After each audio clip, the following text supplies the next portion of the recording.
안녕하십니까? 예, 어제 두 번 말씀을 통해서 처음 말씀은 제가 어떻게 주님을 믿고 구원을 받게 되어졌는가에 대해서 말씀을 드렸고요. 둘째 시간에는 죄에 대해서 말씀을 드렸습니다. 그리고 이제 마지막 부분에서 이 죄로 말미암는 결과가 무엇인가에 대해서 말씀을 드렸습니다. 죄의 싹은 사망이다.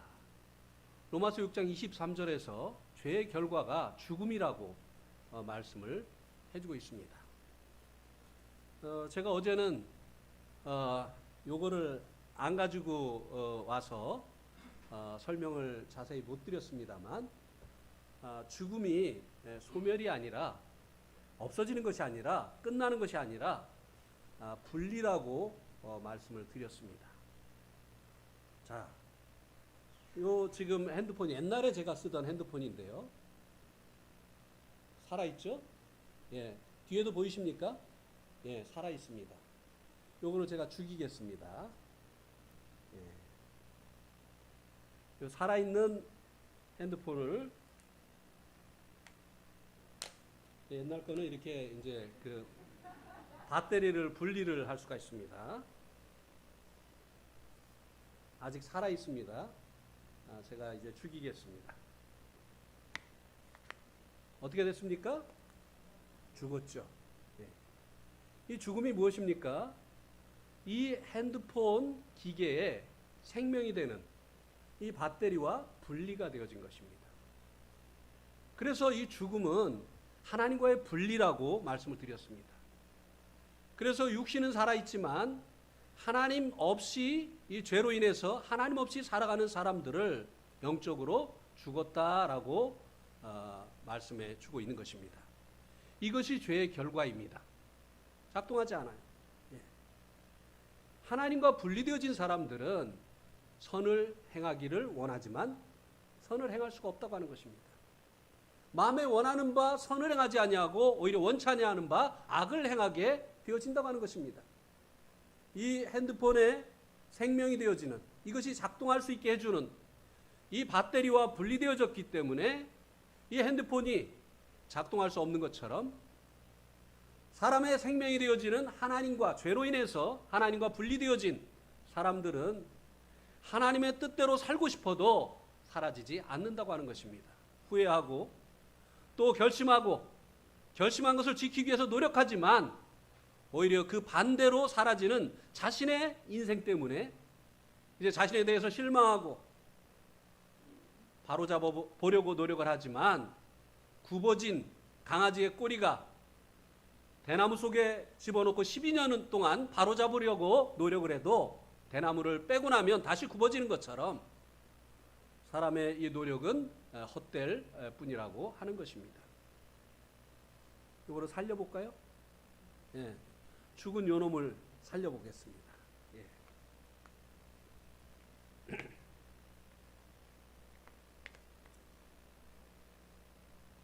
자, 살리겠습니다.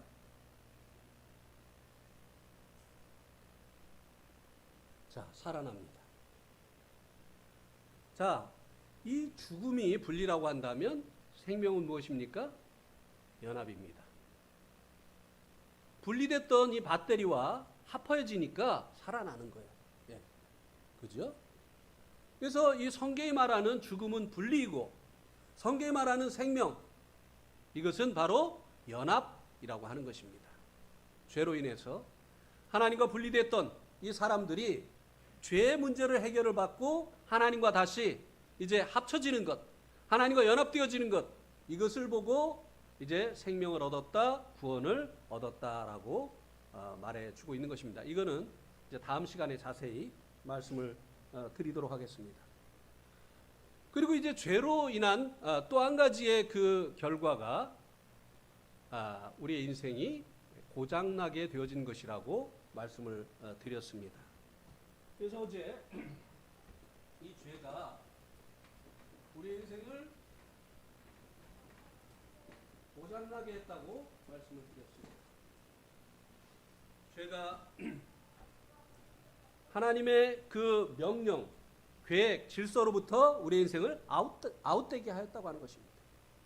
하나님께서 우리의 인생을 지으실 때 영생을 계획하시고 오더하시고 지으셨는데 우리 인생이 영생이 아닌 것들로 빗나가게 되어졌다고 하는 것입니다. 이게 죄예요. 예. 어떤 사람은 돈을 위해서 살고, 어떤 사람은 명예를 위해서 살고, 어떤 사람은 쾌락에 빠져서 살고, 하나님께서 계획하신 영생의 길이 아닌 다른 길로 아웃되어 버렸기 때문에 이것이 죄인데, 이 죄로 인해서 우리 인생들이 고장난 인생이 되어졌다고 하는 것입니다. 여러분, 여러분이 값주고 산 시계가 시간을 알려주지 못하면 어떻게 하시겠습니까? 시간을 알고 싶어서 많은 값을 지불하고 시계를 샀는데 지금 몇 시냐? 하루에 2번밖에 안 맞아요. 네. 지금 몇 시인지 알려주질 않습니다. 처음에는 고쳐보려고 하겠죠. 그러나 고쳐도 고쳐지지 않으면 어떻게 하겠습니까? 예, 쓰레기통에다 던져버리는 거죠.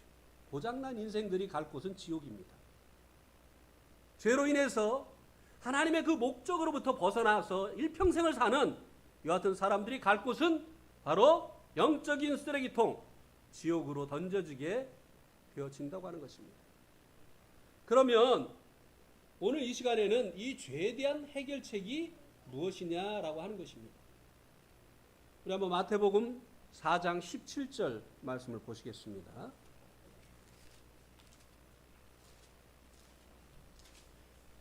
저도 특송을 하고 싶었는데 시간이 없어서 예. 청년들 참 수고했어요. 제가 항상 이렇게 잊어버려요. 준비하느라고 아주 고생을 많이 한 그런 티가 났습니다. 마태복음 4장 17절 우리 한번 같이 읽겠습니다. 17절 말씀만 시작. 이때부터 예수께서 비로소 전파하여 이르시되 회개하라 천국이 가까이 왔느니라 하시더라. 자, 이 죄로 인한 이 결과, 우리 인생을 고장나게 하고 우리를 이제 지옥으로 가게 하는, 또 하나님과 분리되어진 상태에서 하나님 없이 살아가게 하는 이 죄로 인한 이 결과로부터 우리가 벗어나려고 한다면 무엇이 필요하냐라고 하는 것입니다. 여기 이 말씀이 그것에 대한 해답을 주고 있습니다. 예수님께서 공생애를 시작하시면서 첫 번째로 하신 말씀입니다. 회개하라고 하는 것입니다. 이 죄의 문제를 해결하는 이 방법은 바로 회개라고 예수님께서 말씀을 하셨어요. 왜냐하면 이 회개는 다가온 이 천국과 깊은 관련이 있기 때문이라고 하는 것입니다. 회개하라 천국이 가까이 왔느니라. 이 회개가 무엇인가를 이제 말씀드리기 전에 예수님이 말씀하신 이 천국이 무엇인가를 먼저 말씀을 드려야 되겠습니다. 그래야 이 회개가 무엇인지를 우리가 이해하는데 도움이 되어지기 때문에 그렇습니다. 성경은 우리들이 죽어서 가는 천국을 말해주고 있을 뿐만 아니라 우리에게 다가온 천국을 얘기해주고 있습니다. 그런데 여기 이 말씀에서는 예수님께서 천국이 가까이 왔다고 했습니다. 여기서 예수님이 말씀하신 이 천국은 우리들이 죽어서 가는 천국을 말씀해주고 있는 것이 아닙니다. 우리에게 다가온 천국. 우리에게 이 다가온 천국, 이 천국에 참여하기 위해서 지옥에 가지 않고 우리에게 다가온 이 천국에 참여하기 위해서 필요한 것이 바로 회개라고 하는 것입니다. 그러면 우리에게 다가온 이 천국이 무엇을 의미하느냐? 누가복음 17장 20절 말씀을 보시기 바랍니다.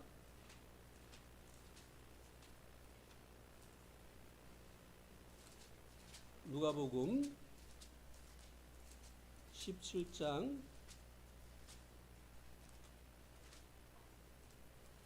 20절, 21절, 20절, 21절. 바리새인들이 하나님의 나라가 어느 때 임하나이까 묻거늘 예수께서 대답하여 이르시되 하나님의 나라는 볼 수 있게 임하는 것이 아니요 또 여기 있다 저기 있다고도 못하리니 하나님의 나라는 너희 안에 있느니라. 이 바리새인들은요, 누구보다도 하나님의 나라, 메시아 왕국을 고대하던 사람들이었습니다.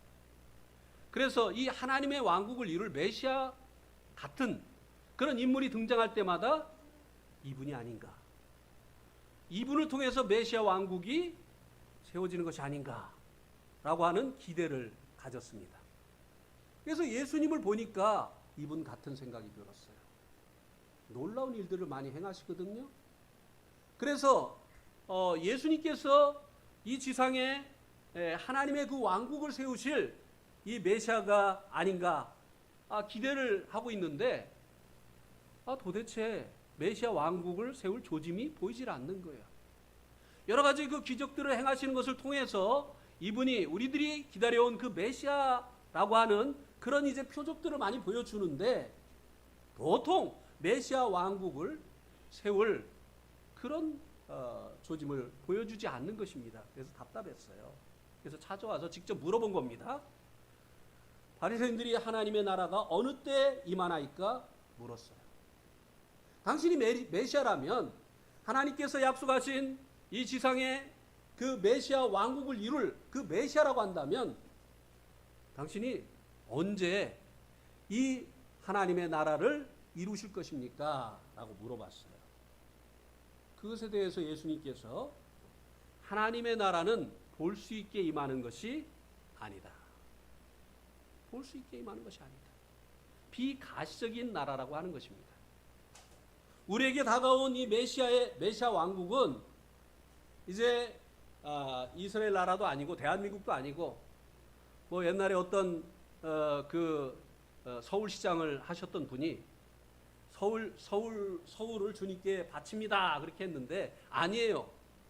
주님께서 원하시는 것은 이 보이는 대한민국도 아니고 이스라엘도 아니고 보이지 않는 그곳을 주님께서 하나님의 왕국으로 만드시기를 원하신다고 하는 것입니다. 보이지 않는. 그래서 그렇기 때문에 이 주님께서 이 땅에 오셔서 이루시기를 원하셨던 이 메시아 왕국이 보이지 않는 것이었기 때문에 21절에 여기 있다 저기 있다고도 못한다는 것입니다. 이스라엘 나라가 하나님 나라다, 대한민국이 하나님 나라다, 뭐 서울이 하나님 나라다 이렇게 말할 수가 없다고 하는 것입니다. 그러면 이 하나님 나라는 어디에 있느냐? 너희 안에 있느니라. 하나님의 나라는 너희 안에 있느니라. 물론 이 번역은 잘된 번역은 아닙니다. 왜냐하면 이 질문을 하고 있는 바리새인들이 예수를 믿는 사람들이 아니잖아요. 그들의 마음 안에 하나님 나라가 있다고 말씀하신 것이 아닙니다. 이 말의 의미는 너희들 가운데 하나님 나라의 왕으로 오신 예수님께서 계시기 때문에 왕이 있는 그곳이 왕국이다 이렇게 말씀을 하신 것입니다. 이 예수님이 말씀하신 이 왕국이요, 헬라에 보면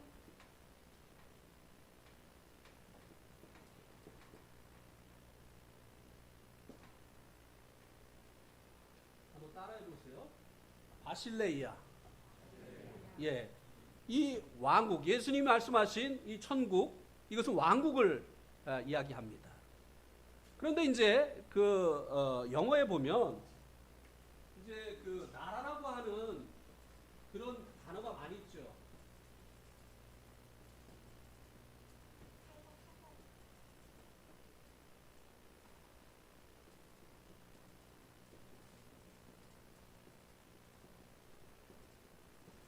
뭐 여러 가지가 있지 않습니까?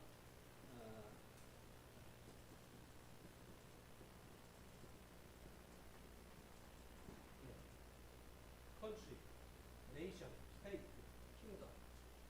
이렇게 이제 영어에 보면 나라라고 하는 그 단어가 여러 가지가 있는데요. 이 바실레이아, 주님 말씀하신 이 왕국, 이 바실레이아는 영어에 무엇을 얘기하느냐? 킹덤을 얘기하는 것입니다. 킹의 도미니온. 왕의 그 통치가 미치는 그곳, 왕이 있는 그곳, 왕이 통치하는 그 영역, 그것을 이 바실레이아, 그 왕국이 다가왔다. 그러니까 예수님께서 말씀하신 이 하나님의 나라는요, 하나님 나라의 왕이신 예수님이 계신 그곳을 말씀해 주신 것입니다. 예수님 지금 바리새인들 사이에 계시잖아요. 그러니까 하나님 나라의 왕으로 오신 예수님께서 바리새인들 사이에 계시기 때문에 하나님 나라가 너희 가운데 있다. 이렇게 예수님께서 말씀을 하신 것입니다. 그러면 구체적으로 예수님께서 이 땅에 오시어서 하나님 나라의 왕이신 예수님께서 이 땅에 오시어서 이루시려고 하셨던 이 하나님 나라가 구체적으로 무엇이냐? 베드로전서 2장 9절 말씀을 보시기 바랍니다.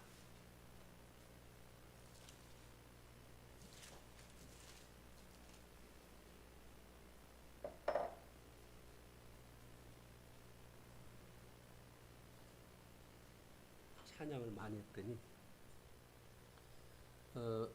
베드로전서 2장 9절 여기 보니까 그러나 너희는 택하신 족속이요 왕같은 제사장이요 그 다음에 뭐라고 했습니까? 거룩한 나라. 예, 거룩한 나라. 너희가 누굽니까? 베드로전서 1장에 한번 보세요. 2절 곧 하나님 아버지의 미리 아심을 따라 성령의 거룩하게 하심으로 순종함과 예수 그리스도의 피뿌림을 얻기 위하여 택하심을 받은 자들. 성령의 거룩하게 하심으로 순종함과 예수 그리스도의 피뿌림을 얻게 하기 위하여 택하심을 받은 자들. 예. 곧 주님의 그 대속을 힘입고 성령님으로 인침을 받은 이 성도들을 말하는 것이죠. 그들이 누구라고요? 거룩한 하나님의 나라라고 하는 것입니다. 주님께서 이 땅에 오시어서 이루시기를 원하셨던 이 하나님 나라는요, 이스라엘이 아니었어요. 주님이 초림하셔서 이루시려고 하셨던 하나님의 나라는 바로 이스라엘 사람들이었습니다. 그들이 주님 다스리는 나라가 킹덤이 되어지기를 원하셨던 것입니다. 자, 계시록 1장 6절, 요한계시록 1장 6절도 한번 보시겠습니다.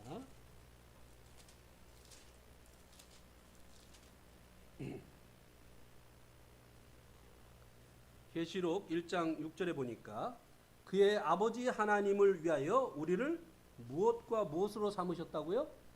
나라와 제사장으로 삼으시. 여기도 성도들을 하나님께서 나라와 제사장으로 삼으셨다고 했어요. 이스라엘 나라를 메시아 왕국으로 삼으시려고 예수님께서 이 땅에 오신 게 아니에요. 초림 때는. 물론 이제 이스라엘 나라가 주님이 다스리는 나라가 되지요. 영광의 왕으로 주님께서 오시게 될 때, 재림하시게 될 때. 여기 주님께서 이 땅에 초림하시어서 이루시기를 원하셨던 그 나라가 바로 너희 사람들이라고 하는 것입니다. 이 사람들이 바로 예수님을 자신의 왕으로 영접함으로 인해서 그들이 주님 다스리는 하나님 나라가 되기를 원하셨다고 하는 것입니다. 5장 10절도 한번 보세요. 계시록 5장 10절. 오늘 어떤 형제님이 예배 중에 이 말씀을 읽으셨는데요. 그들로 우리 하나님의 무엇이요? 나라와 제사장을 삼으셨으니. 그들이 누굽니까? 9절에 보니까 그 인봉을 떼기에 합당하시도다.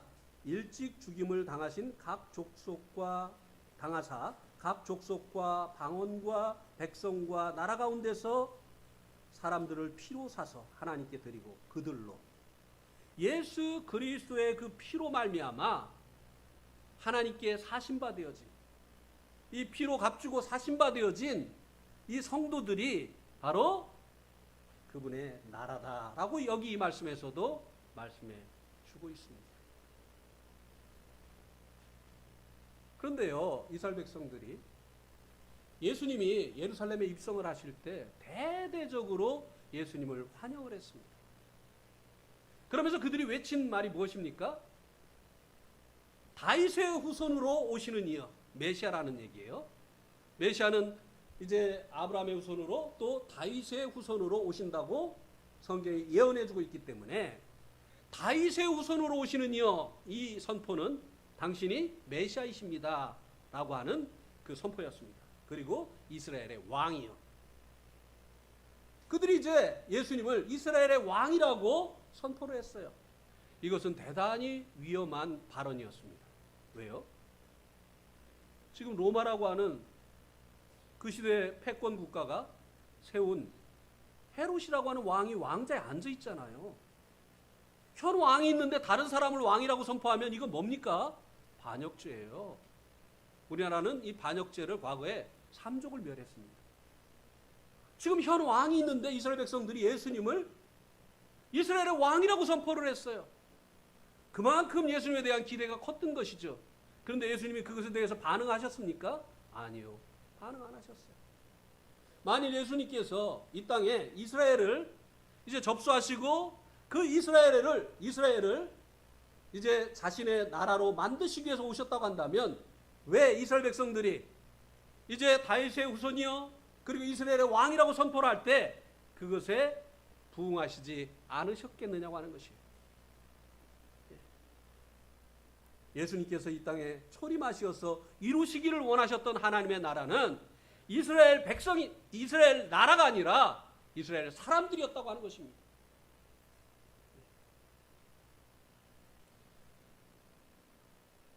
그러면 이것이 이제 주님께서 말씀하신 이제 하나님의 나라인데요.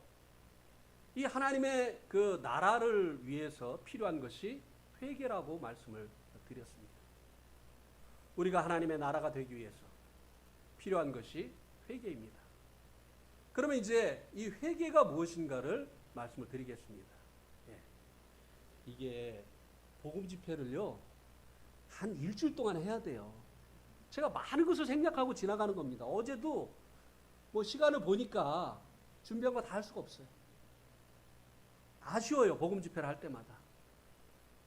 옛날에는 그래도 뭐 한 4일씩 해가지고 그랬는데 요새는 점점 이제 짧아져 가지고 그래도 이제 하루에 2시간씩 해서 다행인데 어떤 교회는 그냥 그 주일날 하루만 해가지고 도대체 뭘 전하라고 하는지 참 모르겠는 이런 경우가 있습니다. 그래서 제가 특성도 안 한 거예요. 시간 조금이라도 전략을 하려고. 예.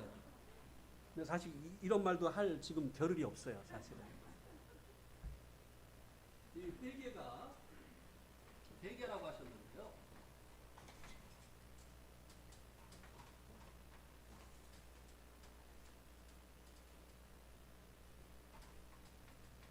헬라에 보면 회개가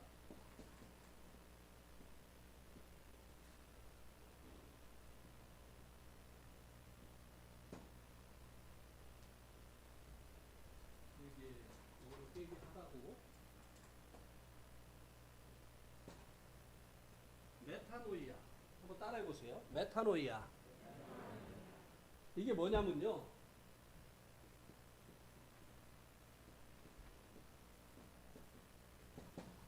돌아오다입니다. 자, 죄가 하나님 없이 자기 마음대로 사는 것이라고 했죠. 그죠? 자기 욕심대로 사는 것이라고 했죠. 그런데 이제 이 회개는 뭐냐? 하나님께로 돌아오는 거예요. 이제 하나님과 더불어서 살려고 하는 마음을 가지고 실제적으로 하나님께 돌아오는 것이라고 하는 것입니다. 누가복음 15장에 보면 탕자에 관한 말씀이 나옵니다. 탕자가 아버지에게 재산을 미리 좀 상속해달라고 요청을 했습니다. 그래서 아버지가 친절하게도 유산을 미리 상속해달라고 하는 이 아들에게 유산 상속을 해줬어요. 그랬더니 왜 이 탕자가 유산을 상속을 미리 해달라고 했는지 바로 드러났습니다. 며칠이 못 돼서. 상속받은 그 재산을 다 모아가지고 먼 나라로 갔다고 했습니다. 네, 성경을 자세히 보면 이렇게 나와요. 먼 나라가 아니에요. 먼 나라. 왜요? 아버지하고 같이 있으면 하고 싶은 대로 못하니까. 또 하기 싫은 일도 아버지랑 있으면 해야 되니까. 이 탕자가 왜 아버지를 떠나서 아버지가 찾아올 수 없는 먼 나라로 갔겠습니까? 자기 마음대로 하려. 이 탕자는 죄인들의 모습을 말씀해 주는 것이에요. 우리가 간섭받지 않고 누구에게도 간섭받지 않고 내 마음대로 살려고 하는 이 마음을 가지고 지금까지 우리의 인생을 살았던 것이 아니냐고 하는 것이에요. 그런데 이제 아버지 없이 살면 참 자유롭고 행복하고 기쁜 일만 계속될 줄 알았죠. 그런데 아버지를 떠나서 산 그 결과가 무엇이었습니까? 허랑방탕하고 있는 것을 다 탕진하고 난 후에는 먹고 살기도 힘든 이런 형편이 되었습니다. 그래서 돼지 농장에 가서 이제 돼지들이 먹는 그 쥐염 열매로 허기를 채워야 되는, 그것도 넉넉하게 주지 않는 그런 정말 비참한 상황에 처하게 되어졌습니다. 그러니까 그때 He come to senses. 그때야 정신이 돌아왔어요. 그럼 그동안은 제정신이 아니었던 거예요. 자신의 보호자가 되는, 자신을 위해서 모든 것이 되어주시는 아버지를 떠나는 게 이게 제정신입니까? 네. 물고기가 물을 떠나는 것이 이게 자유입니까? 여러분, 물고기가 어느 날 그 연못에서 놀고 있는데 여우가 왔어요. 그래가지고 여우가 물고기에게 묻습니다. 물고가 뭐하니? 이렇게 물어봤어요. 그러니까 이 물고기가 물에서 논다 그랬어요. 그러니까 야, 너는 평생 물에서 갇혀서 살래?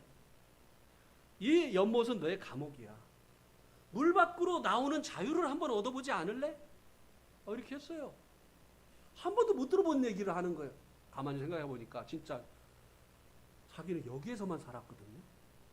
저 여우처럼 물 밖에서 사는 자유를 얻고자 하는 이 마음이 생겼어요. 그래서 물 밖으로 나갔습니다.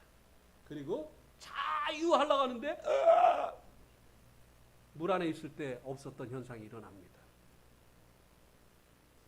물 밖으로 나가는 건 자유가 아니에요. 죽음입니다. 우리들이 우리의 인생을 우리 마음대로 사는 것이 자유가 아니에요. 하나님께서 물론 우리에게 자유의지를 주셨습니다. 그래서 동산에 있는 모든 나무의 실과는 네가 임의로 먹되. 임의가 무엇입니까? 네가 원하는 대로. 그러니까 자매님들 반찬 준비할 때 오늘은 된장국을 할까요? 콩나물국을 할까요? 물어보지 마세요. 임의로 하세요. 임의로. 예. 콩나물국 해도 좋고 된장국 해도 좋고 먹고 싶은 거 하세요. 주님 임의로 먹으라고 했어요. 예? 아주 뭐 영적인 것처럼 매일 막 그냥 오늘은 콩을 넣고 밥을 할까요? 아니면 조밥을 할까요? 뭐 이거 하지 마세요. 그냥 임의로. 하나님께서 우리에게 자유의지를 주셨어요. 그런데 하나님께서 동산 중앙에 있는 나무의 실과는 먹지 말라고 하셨습니다. 왜요?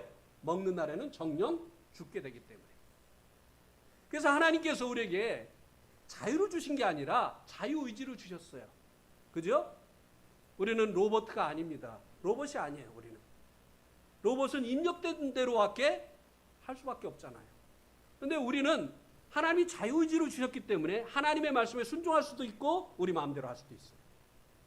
그런데 하나님 주신 이 자유의지를 가지고 어떻게 했습니까? 하나님이 금하신 선과 악을 알게 하는 나무의 실과를 먹었다 이 말입니다. 이래서 문제가 생긴 거 아닙니까? 이 친구도, 이 탕자도 자기 마음대로 살아보려고 하다가 이런 이제 상태에, 이 비참한 상태에 이르게 되어졌다고 하는 것입니다. 제정신이 아니었던 거예요. 아버지를 떠나면 자유롭고 기쁘고 만족한 삶을 내가 드디어 살 수 있을 것이다 라고 했는데 그 반대의 처지에 이르게 되어지자 그의 센스가, 정신이 돌아오기 시작한 거예요. 내가 이러다 죽겠다. 내 아버지 집에는 품꾼들도 종들도 나보다 더 풍족한 삶을 사는데 내가 지금 뭐하고 있는 것인가 하면서 그때 이 탕자가 고백한 말이 무엇입니까? 내가 아버지께로 돌아가리라 얘기합니다. 메타노이아.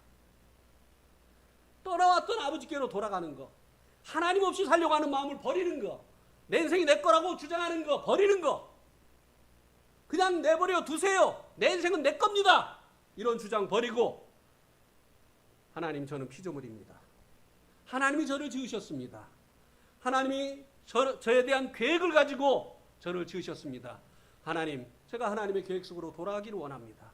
하나님께 제가 돌이키기를 원합니다. 이게 뭐라고요? 이게 회개예요. 죄로 인해서 우리들이 고장난 상태에서 지옥으로 던져지는 이와 같은 비참한 결과를 면하는 이와 같은 길이 하나님께로 돌아오는 거예요. 그래서 예수님께서 회개하라고 하신 거예요. 네.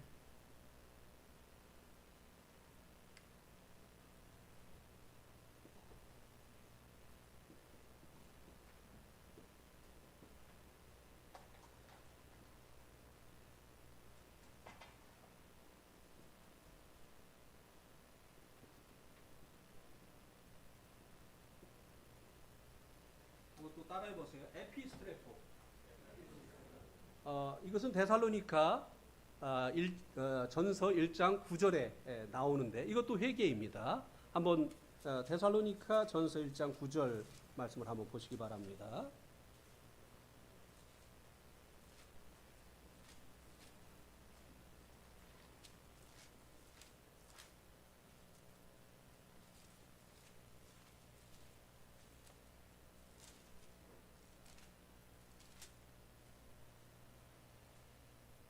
그들이 우리에 대하여 스스로 말하기를 우리가 어떻게 너희 가운데 들어갔는지와 너희가 어떻게 우상을 버리고 그 다음에 뭐라고 했습니까? 하나님께로 돌아와서, 여기에 돌아와서가 에피스트레포, 하나님께 돌아오는 거, 이게 회개예요. 그런데 여기 데살로니가 사람들이 하나님께 돌아오기 전에, 복음을 듣기 전에 그들이 섬기던 우상이 있었습니다. 그것이 자신들의 하나님이라고 믿고 그리고 그 우상 앞에 복을 빌었습니다. 그런데 이제 복음을 듣고 우리들이 손으로 빚은 이 우상이 우리 하나님이 아니구나. 이 우상이 우리들에게 복을 주는 것이 아니구나. 우리가 잘못 알고 있었구나. 해서 그 우상을 버리고 자신의 참된 창조자, 자신의 참된 구원자이신 하나님께로 어떻게 했다고요? 돌아왔다는 거예요. 에피스트레포, 돌아오는 거. 원상 복귀하는 것. 이것이 바로 성경이 말하는 바로 회개라고 하는 것입니다. 제가 네팔에서 이제 한 형제의 간증을 들었습니다. 이 형제는 지금 인도 미릭에서 이제 복음을 전하고 하나님의 일을 하고 또 교회를 이제 세워서 섬기고 있는 형제인데요. 이 형제가 이제 그 따망족이라고 하는 불교 신자들이 주류를 이루는 그 종족이었어요. 그래서 이 형제 집안도 역시 불교도였습니다. 그런데 이 불교도들은요, 제사장을 가장 어린, 그 집안에서 가장 어린 아이를 제사장으로 삼는답니다. 왜냐하면 어린아이가 이제 그 순전하다고 순결하다고 생각을 하기 때문이라는 거예요. 그래서 어릴 때 이 타씨가 이제 그 집안 제사장 노릇을 한 거예요. 그래가지고 그 부처 우상 앞에 분향을 하고 그리고 꽃을 바치면서 무엇인가 빌어야 될 일이 있을 때 집안을 대표해서 기도하는 이런 일을 했었다는 것입니다. 근데 어머니가 병든 거예요. 그래가지고 매일 이제 꽃을 바치고 그리고 분향을 하면서 부처님 우리 어머니 병을 낫게 해주세요. 그렇게 빌고 또 빌었는데 결국은 어머니가 돌아가신 거예요. 너무나 화가 나가지고 그 분향하는 그 막대기에다가 그 분향하는 그 분향 재료를 태워서 막 부처 그 콧구멍에다가 막 들이밀면서 제발 내가 하는 이 분향의 향기를 맡으시고 나의 기도를 들어주세요. 왜 응답하시지 않습니까? 화가 나가지고 막 그렇게 했다는 거예요. 그렇게 하다 보니까 콧구멍이 어떻게 돼요? 새카맣게 되잖아요. 그럼 닦아드려야 되는 거예요 또. 그래가지고 이제 이 부처 우상을 들고 냇가로 가는 겁니다. 그래가지고 막 닦아주는데 그날은 왠지 속에 뭐가 들었는지 보고 싶더라는 거예요. 그래가지고 이 그 부처님을 거꾸로 이렇게 엎어놓고 속에를 이렇게 들여다보니까 아무것도 없더라는 거예요. 그러면 그렇지. 내가 이럴 줄 알았어. 이래니까 내가 그렇게 분향을 하고 그렇게 꽃을 헌화를 하고 그렇게 애타게 기도를 해도 응답이 없지. 이렇게 하고 있을 때 교회 다니는 친구가 교회 가자고 한 거예요. 그래서 이제 실망을 해서 이제 그 과거에는 절대로 가지 않으리라고 한 이 교회에 가게 된 겁니다. 가서 말씀을 듣는데 하나님은 우리를 지으신 분이라고 창조주라고 하는 그 말씀을 들은 거예요. 그래, 내가 섬겨야 될 분은 이분이구나. 나는 지금까지 우리들이 손으로 만든 우리들의 수공물을 우리의 하나님이라고 믿고 섬기지 않았지 않는가. 그러니 우리들이 만든 이 수공물이 우리들을 위해서 무엇을 해줄 수 있겠는가. 귀가 있지만 우리의 기도를 들을 수 있는가. 눈이 있지만 우리들의 어려운 형편을 볼 수가 있는가. 발이 있지만 우리들이 어려움을 당할 때 우리 가까이 올 수가 있는가. 손이 있지만 우리를 위경에서 건져줄 수가 있는가. 이것은 우리들이 만든 수공물에 불과하다. 그런데 이 교회에서 말하는 하나님, 우리를 지으신 하나님이라고 말하지 않는가. 내가 이제야 참 하나님을 찾았다. 이런 간증을 하는 것을 들었습니다. 한 형제님은 또 두루바 형제님이라고 하는 이 형제님인데, 이 두루바 형제님은요 간증을 하는데 뭐라고 하느냐면 우리가 정말 바보였습니다. 그러는 거예요. 왜냐하면 우리들이 지금까지 섬기던 네팔의 신이 몇 개냐면요 1억 3천 개입니다. 예, 벨루무게 다 신이에요. 돌이 조금만 이상하게 생겨도 그때부터 이제 이제 그게 신이 되는 거예요. 나무도 신이고 뱀도 신이고 원숭이도 신이고 개도 신이고 개날이 있습니다. 완전히 개판이에요. 개날은 완전히 막 개들이 완전히 그냥 막 온천이 사두 사방에 막 그냥 숭배를 받는 거예요. 소도 신이죠. 네. 그리고 이제 많은 사람들이 만들어 놓은 이 조형물들이 이제 그들의 신입니다. 그런데 주님을 만나고 난 후에 이 두루바 형제가 뭐라고 고백을 하느냐면요. 우리가 정말 바보였어. 우리가 만든 이 조형물들이 이게 신이라고 한다면 우리는 신을 만들었으니까 신의 신이 아닌가. 그런데 어떻게 신의 신이 신을 섬기는가. 우리 너무나 바보였다. 적어도 우리의 신은 우리를 만드신 분이어야 되지 않는가. 우리가 만든 것이 어떻게 우리의 신이 될 수가 있는가. 이런 간증을 하는 것을 들었습니다. 네팔의 많은 이 힌두 신자들 복음을 듣고 주님께 돌아와서 다 이런 고백을 하게 되어진다고 하는 것입니다. 이 데살로니가 사람들도 예수님을 믿기 전에는 우상을 섬기고 있었어요. 그런데 이제 복음을 듣고 나니까 예수님이 믿고 섬겨야 될 참 하나님이라고 하는 것을 알게 되어진 것입니다. 그래서 어떻게 했습니까? 우상도 섬기고 예수님도 섬기고 이렇게 하지 않았다고 했어요. 어떻게 했다고 했습니까? 우상을 버리고 하나님께로 돌아와서 사시고 참되신 하나님을 섬기게 되어졌다. 이게 뭡니까? 이게 바로 회개라고 하는 것입니다. 자, 그러면 구체적으로 회개를 어떻게 하는 것이냐? 구체적으로. 예. 여러분이 회개를 했는지 안 했는지 여러분 스스로를 이제 점검해 보시기를 바랍니다. 저는요, 회개하지 않은 많은 그리스도인들을 봅니다. 죄를 회개하지 않은 많은 그리스도인들을 봐요. 뭐 주님의 보혈로 자기 구원받았다고 하는데 여전히 자기 인생은 자기가 주인이에요. 자기 좋을 대로 살고 있어요. 교회도요 기분 나쁘면 안 와요. 네. 예배도 안 드립니다. 아직도 자기중심적이에요. 네. 그러면서 구원받았다고요? 무슨 구원이 그런 구원이 있는지 모르겠어요. 죄 가운데 살고 있는 사람들이 구원을 받았다는 거예요. 네? 아, 주님이 영원한 속죄해 주셨다고 하면서 돈 꿔서 안 갚어. 와, 이제도 담당해 주셨으니까. 네. 그리고 막 그냥 막 교회 다니는 사람들이요 막 바람을 펴요. 그래놓고도 뻔뻔스럽게 예배를 잘 드려요. 거룩하신 하나님. 그분이 섬기는 하나님이 어떻게 거룩한 하나님입니까? 이게 왜 그러죠? 회개가 안 돼요. 회개. 하나님께로 그 마음이 돌아오지 않은 거예요. 여전히 하나님 없이 살고 있는 거예요. 그냥 복음을 지식으로만 동의한 거예요. 네. 자, 구체적으로 회개하는 방법을 말씀을 드리겠습니다. 시간 다 됐죠? 아유, 시간이 너무 없네. 사도행전 5장 31절.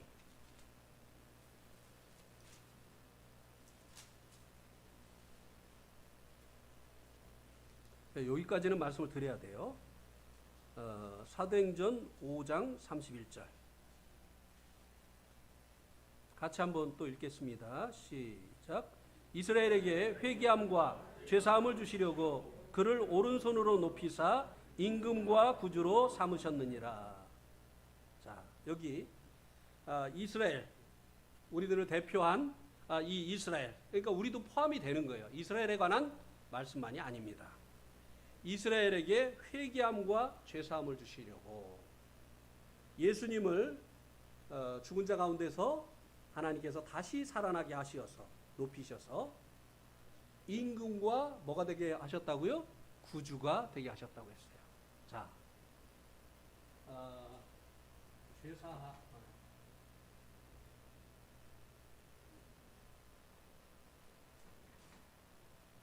회개함,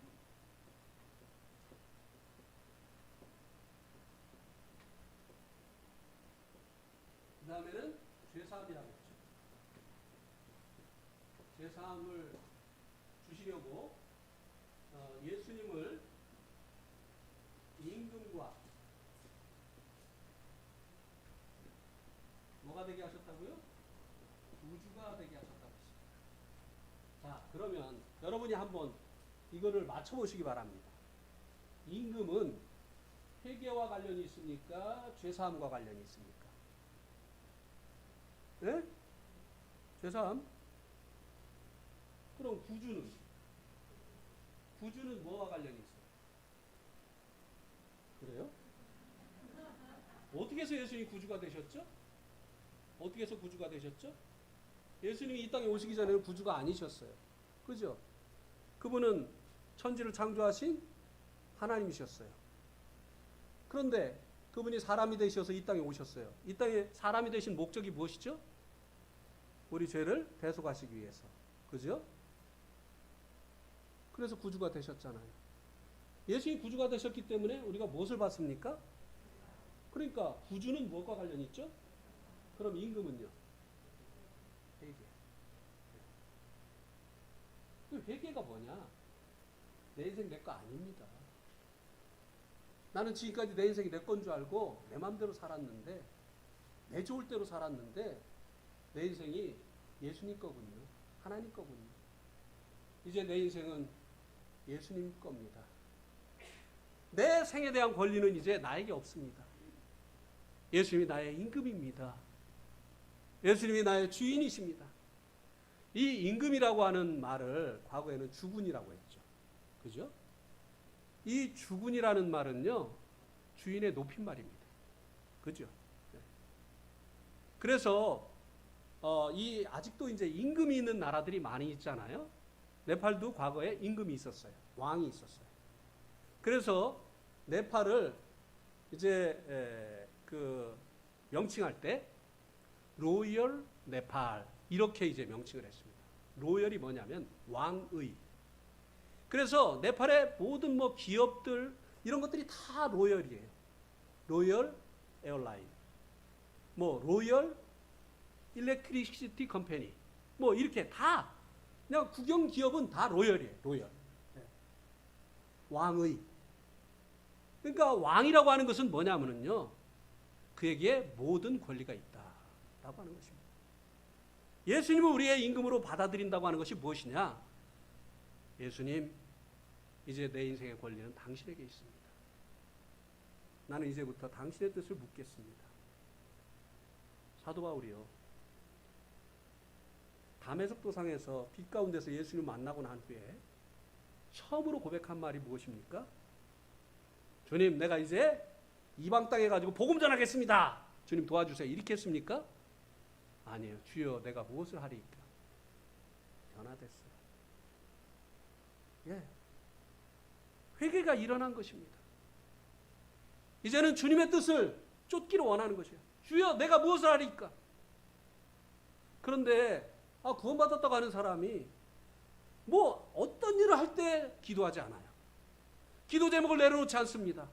그냥 자기 좋을 대로 하는 거예요. 뻔히 그 직장에 가면 교회 나올 수 없는데도 불구하고 월급 많이 준다고 간다 이 말이에요. 주님의 뜻이 아닌 줄 알면서도. 예? 불신자와 결혼하면 안 되는 것을 알면서도 한단 말이에요. 여전히 죄 가운데 살고 있으면서 어떻게 구원받았다고 할 수 있느냐 이 말이에요. 예? 주님은 우리를 바로 이 죄로부터 건지시기 위해서 오셨는데 무슨 구원이 죄 가운데 사는 것을 조장하느냐고 하는 것입니다. 이건 회개가 안 된 거예요. 회개가 무엇입니까? 예수님을 나의 임금으로 받아들입니다. 예. 이것을 좀 더 이해하실 수 있도록 사도행전 7장 35절 말씀을 통해서 좀 더 설명을 드리겠습니다. 사도행전 7장 35절. 사도행전 7장 35절. 같이 읽겠습니다. 시작.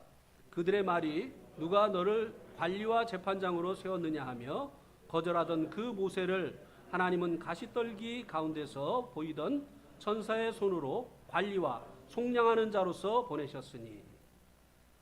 하나님께서 모세를 이스라엘 백성들을 애굽에서 구원해 내시기 위해서 보내실 때 예수님에게 두 가지 직분을 주셨던 것처럼 임금과 구주 이 두 가지 직분을 주셨던 것처럼 모세에게도 두 가지 직분을 주셨습니다. 첫 번째는 관리, 그 다음에는 뭐라고 했습니까?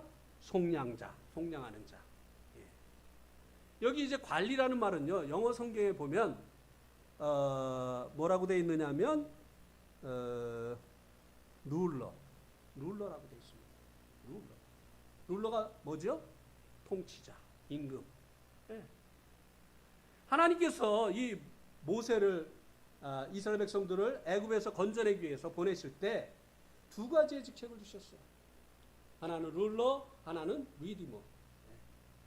이 두 가지의 직책을 주셨어요. 그래서 속량자로서 마지막 10번째 재앙, 이 장자들을 첫 소생을 하나님께서 심판하시는 이 10번째 재앙에서 이스라엘 백성들을 이제 문설주와 임방의 어린 양의 피를 바르게 함으로 인해서 구원해냈습니다. 문설주와 임방의 어린 양의 피를 바른 집들은 죽음의 사자가 들어가지 않고 넘어갔어요. 그래서 그날을 패스오버, 죽음의 재앙이 넘어갔다. 유월절을 그래서 패스오버, 넘어갔다.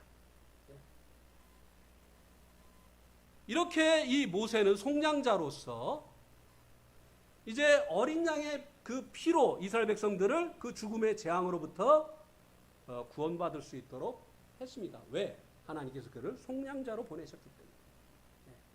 그런데 예수님은 모세는 어린 양의 피로 자기 백성을 그 죄로 인한 심판으로부터 하나님의 심판으로부터 구원했지만 구원자이신 우리 예수님께서는 누구의 피로? 누구의 피로요? 자기 피로. 이제 이 어린 양의 피가 아니라 예수님께서 당신이 친히 어린 양이 되시어서 당신의 피를 십자가에서 흘려주심으로 인해서 그 피로 우리들의 죄값을 치러 주심으로 인해서 우리들의 속량자이심을 입증해 내셨습니다. 예. 안 믿는 것은 안 믿는 사람들의 책임이에요. 증거가 없으면 안 믿는 사람들이 증거 없는데 어떻게 믿어? 이렇게 항변할 수 있지만 예수님이 속량자라고 하는 사실을 십자가에서 우리들의 죄를 대속하기 위해서 피 흘리셔서 입증하셨기 때문에 예수님을 나의 구원자라고 믿지 않는 것은 자기 책임이에요. 증거가 너무나 뚜렷하기 때문에. 예수님은 구원자셨습니다. 속량하셨어요. 그 피로. 당신의 죄가 있어서 그 죄에 대한 심판을 받으신 게 아니에요. 그런데 이 모세가 이제 이 속량자의 직분만 가지고 간 것이 아닙니다. 새로운 통치자. 그들이 지금 바로라고 하는 애굽 왕의 통치를 받고 있어요. 그에게 고통을 당하고 있습니다. 하나님께서 모세를 보내신 궁극적인 목적은 이 바로의 통치로부터 바로가 통치하는 이 애굽으로부터 이스라엘 백성들을 건져내기 위해서 모세를 보낸 거예요. 심판만 면하라고 한 게 아니라. 그런데 생각을 해보세요. 자, 어린 양의 피를 무선죄 인방에 바르고 10번째 죽음의 재앙은 면했어요. 근데 계속 애굽에 있어요. 그리고 바로의 통치를 받고 있어요. 이거 구원 받은 겁니까? 안 받은 겁니까? 한번 대답해 보세요. 계속 바로의 통치를 받고 있어요. 바로가 시키는 일을 하고 있어요. 이거 구원 받은 겁니까? 안 받은 겁니까? 예? 이 반쪽짜리 구원을 구원이라고 하기 때문에 가짜들이 이렇게 많이 생기는 거예요. 회개 없는 구원. 예. 이해 가십니까? 하나님께서 이 모세를 보내신 목적은요, 애굽에서 건져내시기 위해서예요. 그렇잖아요. 그러면 이스라엘 백성들이 어떻게 해야 됩니까? 모세를 새로운 통치자로 받아들이고 그의 인도를 따라가야 되는 거예요. 그래서 유월절을 먹을 때 어떻게 먹으라고 했습니까? 지팡이를 들고 허리에 띠를 띠고 그 다음에 어떻게 해요? 신을 신고. 이것은 이스라엘의 전통적인 식사 방법이 아닙니다. 그들은 식사할 때 비스듬히 누워서 편안한 자세에서 식사를 했어요. 그런데 오늘은 왜 띠를 띠고 지팡이를 짚고 신을 신고 급히 먹으라고 했습니까? 애굽을 떠나야 되니까. 바로를 떠나야 되니까. 이제 새로운 통치자를 쫓아서 가야 되니까. 하나님께서 이를 위해서 모세를 보내셨으니까요. 그래서 우리가 예수님이 구원자이신 것만을 믿는 것으로 다 되어지는 것이 아니에요.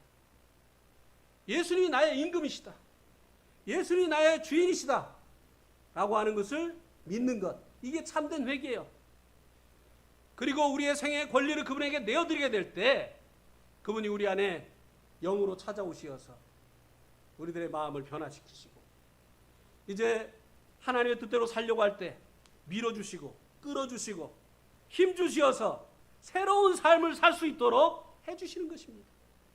우리는 이제 주님을 믿는 믿음으로 세상을 이기게 되어지는 거예요. 그래서 예배 드릴 때 맨날 죄 짓고 와가지고 주님 이제도 사해 주셔서 감사합니다. 다음 주일도 주님 보혈로 영원한 속죄 주셔서 감사합니다. 아 진짜 주님 질리실 거예요. 왜? 주님이 이제 우리가 새로운 삶을 살기를 원하시어서 우리를 이제 새롭게 하셨는데 맨날 똑같은 삶을 사는 거예요.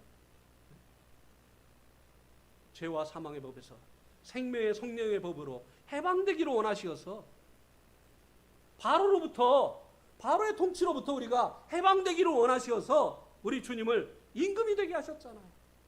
그 주님의 통치 속에서 살게 되어질 때 자, 이 말씀을 마지막으로 드리겠습니다. 로마서 14장 17절. 로마서 요 시간 마지막이에요. 다음 시간 또 있습니다.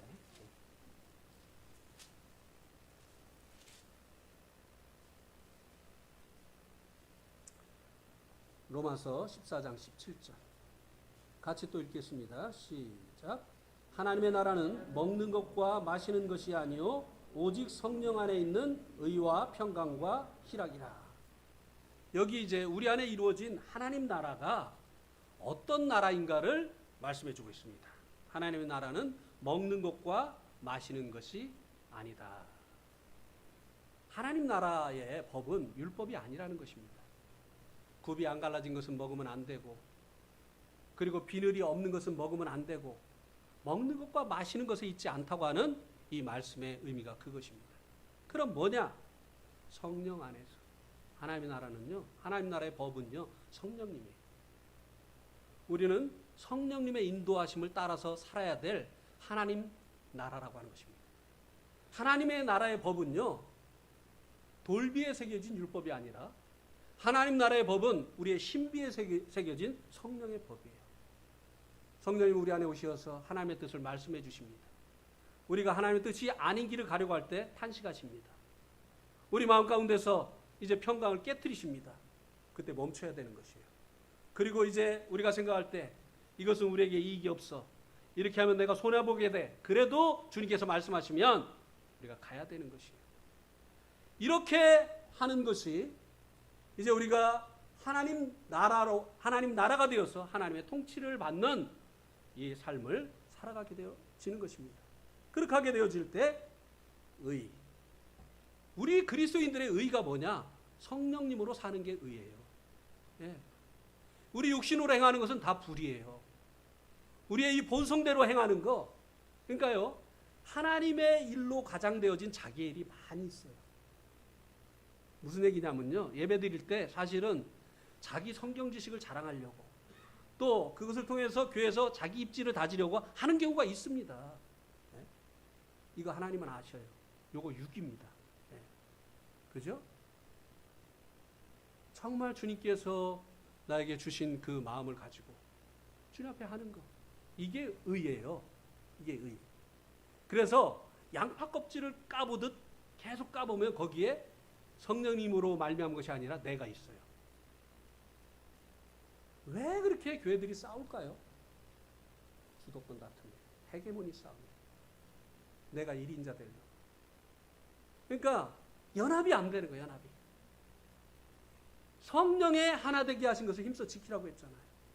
성령님은요, 연합시키시는 분이에요. 예, 우리를 주님과 연합시켰고 성도와 성도를 그리스도의 몸인 교회 안에서 연합시키셨어요. 성령이 하시는 일은 바로 연합하시는 일입니다. 근데 육이 하는 일은 무엇입니까? 나누고 분리하고 싸우고 다투게 하는 것이에요. 왜 다툽니까? 내가 1인자 돼야 되니까. 내가 1인자 돼야 되니까.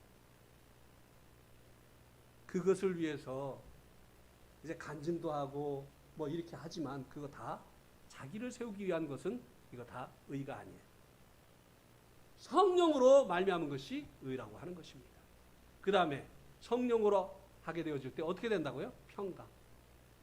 우리가 성령으로 행하게 되어질 때 주님께서 우리 안에서 편안해 하시는 것입니다. 어떤 사람은요, 이 평강을 어떻게 오해를 하느냐 하면, 오늘 교회 왜 안 왔어? 평안이 없어서. 누구 평안이에요? 자기 평안. 이 평강은 주님이 우리 안에서 평안해 하시는 것이에요. 그죠? 예. 그 다음에 희락, 기쁨입니다. 우리가 주님의 통치를 받으면서 이 성령님으로 인해서 살아가게 되어질 때 우리 가운데 기쁨이 항상 가득하게 되어지는 거예요. 사도 바울이 자기가 가기로 원했던 아시아로 가는 것을 금지당하고 원치 않는 동유럽으로, 그래서 이 빌라델피아로 가서 복음을 전하다가 매맞고 감옥에 갇혔습니다. 저 같으면 하나님 이겁니까? 저를 감옥에 가두시려고 이렇게 매맞고 착고에 채이게 하시려고 아시아로 못 가게 하시고 유럽으로 저를 오게 하신 겁니까? 따졌을 텐데 사도 바울 어떻게 했습니까? 기도하고 찬송했다고 했어요. 마음에 기쁨이 있었던 거예요. 비록 몸은 만신창이가 됐지만 그러나 그 마음 속에는 성령님의 인도하심을 따라서 했기 때문에 주님이 그 마음에 평강을 주셨던 것이, 그 마음에 기쁨을 주셨던 것입니다. 하나님 나라는 이것이에요. 우리가 이 땅에서 성령님을 통해서 저 하늘나라를 미리 맛보는 것입니다. 성령님은 하나님 나라의 보증이십니다. 하나님 나라를 미리 맛보게 하시는 것이에요. 예. 우리가 회개하게 되어질 때, 예수님을 우리의 임금으로 받아들이게 될 때, 내 생에 대한 권리를 주님께 내어드리게 될 때, 바로 우리 심령 속에서 이런 하나님 나라를 경험하게 되어지는 이런 놀라운 일들이 일어나게 되어진다고 하는 것입니다. 이제 1시간 남았는데 1시간도 아니네요. 한 30분 정도밖에 못 하겠네. 하여튼 최선을 다해서 마지막 시간 하겠습니다.